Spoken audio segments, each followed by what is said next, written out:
या सामाजिक दृष्टि से पिछड़े किसी भी तरह के जो लोग हैं उनके लिए दोनों ही विभाग हैं वो अधिकृत हैं और दोनों विभागों के अंदर उनके लिए योजनाएं बनाई जाती हैं, जिनके लिए विशेष तौर से बाबा साहब अम्बेडकर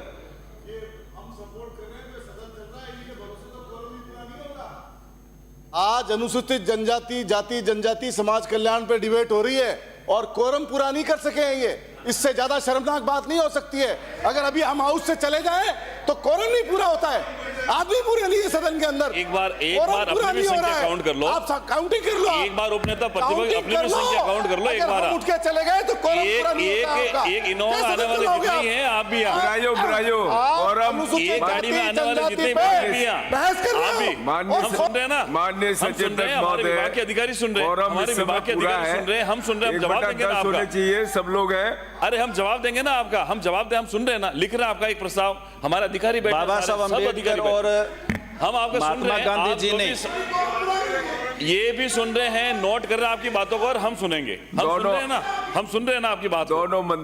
दोनों मंत्री महोदय यही हैं। और बिराइए डूंगरराम जी आप बोलिए। डूंगरराम जी अपनी बाबा साहब अम्बेडकर और महात्मा गांधी ने इन सभी वर्गों के लिए विशेष तौर से सोचा और संविधान के अंदर व्यवस्था दी। 26 नवंबर 1949 को बाबा साहब अम्बेडकर ने जब संविधान सभा को संविधान भेंट किया, उस समय कहा था कि किसी भी देश का संविधान चाहे कितना भी अच्छा क्यों न हो, उसे लागू करने वाले लोगों की नियति साफ नहीं है तो वो बुरे से बुरा संविधान साबित हो सकता है। और किसी भी देश का संविधान चाहे कितना भी बुरा क्यों ना हो, उसे लागू करने वाले लोगों की नियति यदि साफ है तो वो अच्छे से अच्छा संविधान साबित हो सकता है। और यही आज नियति है, वो सत्ता पक्ष की नीति है, वो उजागर हो रही है कि आज भी राजस्थान प्रदेश के अंदर दलित दूल्हे को घोड़ी पर बैठने के लिए पुलिस का सहारा लेना पड़ रहा है। आज भी श्री गंगानगर हनुमानगढ़ क्षेत्र के अंदर जो नायक समाज के लोग हैं, दानक समाज के लोग हैं, जिनके बाप का सर्टिफिकेट एसटी के नाम से है, लेकिन बेटों को अपना सर्टिफिकेट बनवाने के लिए बहुत मशक्कत करनी पड़ रही है और वो बन नहीं रहे हैं। आज भी निजीकरण के नाम पर जो आरक्षण को खत्म किया जा रहा है, निजीकरण के नाम पर आरक्षण को बंद करने का काम है वो किया जा रहा है, क्योंकि सारा का सारा सिस्टम जो पीपीपी मोड पे दिया जा रहा है और पीपीपी मोड पे देने की वजह से है वो निजीकरण के अंदर आरक्षण की कोई व्यवस्था नहीं है, जो आरक्षण को खत्म करने का भारतीय जनता पार्टी का एक बहुत बड़ा प्लान है। सामाजिक सुरक्षा पेंशन, जो मैं धन्यवाद देना चाहता हूं पूर्व मुख्यमंत्री श्री अशोक गहलोत साहब को, जिन्होंने 15% सामाजिक सुरक्षा पेंशन को हर साल बढ़ाने का है वो कानून बनाया।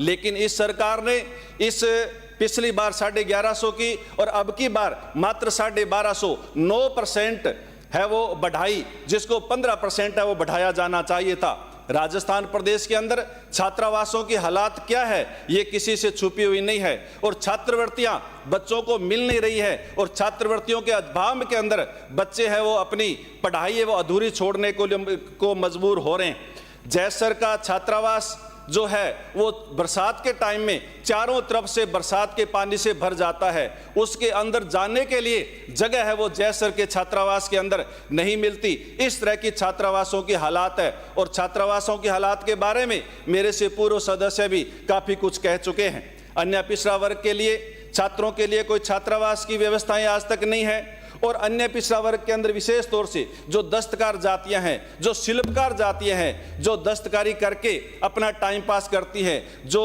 पुरानी जो व्यवस्थाएं जो दस्तकारी करने की उनको यानी आज भी संजोए हुए हैं, उन जातियों के लिए यदि छात्रावासों की व्यवस्था करके और व्यवस्था की जा सकती है, उन लोगों को बचाने का काम किया जा सकता है।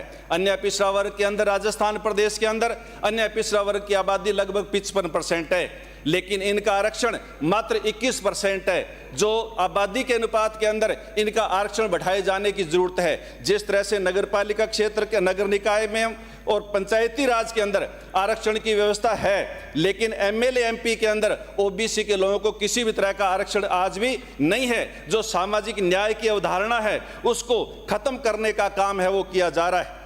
इस देश के अंदर हम सामाजिक न्याय की बात तो जरूर करते हैं।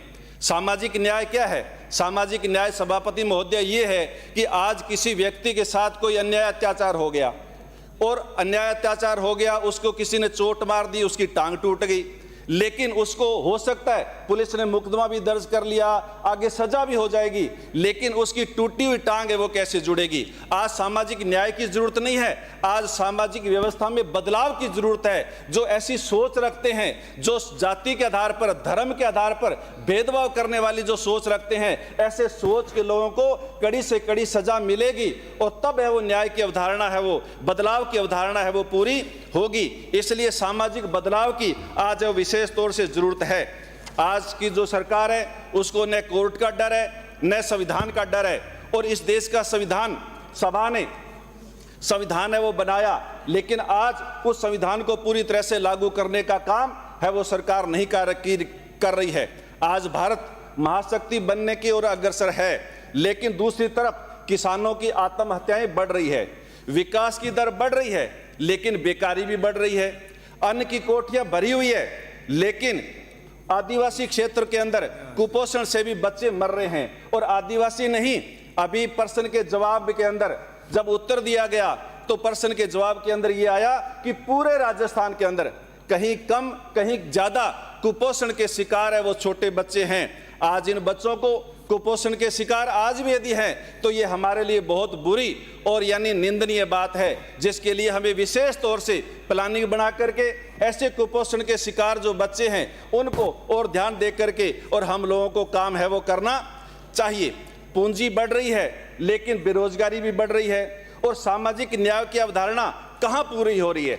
बाबा साहब अम्बेडकर ने संविधान जब लिखा तो यह सोच करके लिखा था, क्योंकि उससे पहले जितने भी महापुरुष थे उन महापुरुषों ने जो सामाजिक व्यवस्था में बदलाव के लिए जिन महापुरुषों ने बात की, जैसे गुरु कबीर साहब ने ऊंच नीच, जात पात, वर्ग भेद, धर्म भेद के खिलाफ गुरु कबीर साहब ने संघर्ष किया। गुरु रविदास जी ने कहा कि जात पात के फेर में उलझ रहे सब लोग, मानवता को खाते हैं रैदास जात के रोग। इसी तरह से धन्ना जाट, सजना किसाई, नामदेव छिंपा, गुरु नानक देव, गुरु अंगद देव, गुरु गोविंद सिंह, गुरु नानक देव जी ने कहा कि अव्वल अल्लाह नूर उपाया, कुदरत दे सब बंदे, एक नूर ते सब जग उपजा, कौन पले कौन मंदे। इसी तरह से गुरु गोविंद सिंह जी के बाद महात्मा ज्योतिबा फूले ने इस मूवमेंट को, इस मिशन को आगे बढ़ाने का काम किया और इस सामाजिक व्यवस्था में बदलाव का काम है वो किया।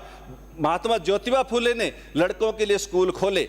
महात्मा ज्योतिबा फूले ने कहा कि लड़का तो चाहे पढ़े न पढ़े, लेकिन लड़की का पढ़ना और भी ज्यादा जरूरी है, क्योंकि बच्चे को जो प्राथमिक शिक्षा मिलती है वो अपनी माँ से मिलती है। बच्चा माँ 5 साल तक माँ का पल्लू पकड़े घूमता है। माँ पढ़ी लिखी होगी तो वो बच्चे को भी पढ़ाएगी, नहलाएगी, धुलाएगी, अच्छी परवरिश है वो करेगी। तो इस तरह से महात्मा ज्योतिबा फूले, नारायणा गुरु छत्रपति साहू जी महाराज ने 26 जुलाई 1902 को अपनी रियासत के अंदर 50% आरक्षण की व्यवस्था की, जब इस देश के अंदर SC ST OBC नहीं हुआ करता था, मात्र है वो पिछड़ा वर्ग BC कहा जाता था, पिछड़ा वर्ग है वो कहा जाता था। इसके माध्यम से मैं आपसे कहना चाहता हूँ साहब, 8 मिनट तो मेरे पूरे होने दो। सूरतगढ़ के जनजाति हॉस्टलों के अंदर जनजाति लोगों की पहचान कर आवास करवाने और प्रताप भील, श्री गंगानगर के अंदर जनजातीय छात्रों को छात्रवृत्तियां दिए जाने की जरूरत है। सूरतगढ़ में अन्य पिछड़ा वर्ग के छात्रों के लिए छात्रावास और सामाजिक सुरक्षा अधिकारी को कार्यालय हेतु सरकारी भवन भूमि उपलब्ध करवाए जाने की जरूरत है। सामाजिक सुरक्षा पेंशन के तहत छात्रों की छात्रवृत्ति व अन्य योजनाओं को क्रियान्वयन के लिए भुगतान की पूर्ण जिम्मेदारी ब्लॉक स्तर पर सामाजिक सुरक्षा अधिकारी को दी जाने की जरूरत है। धन्यवाद।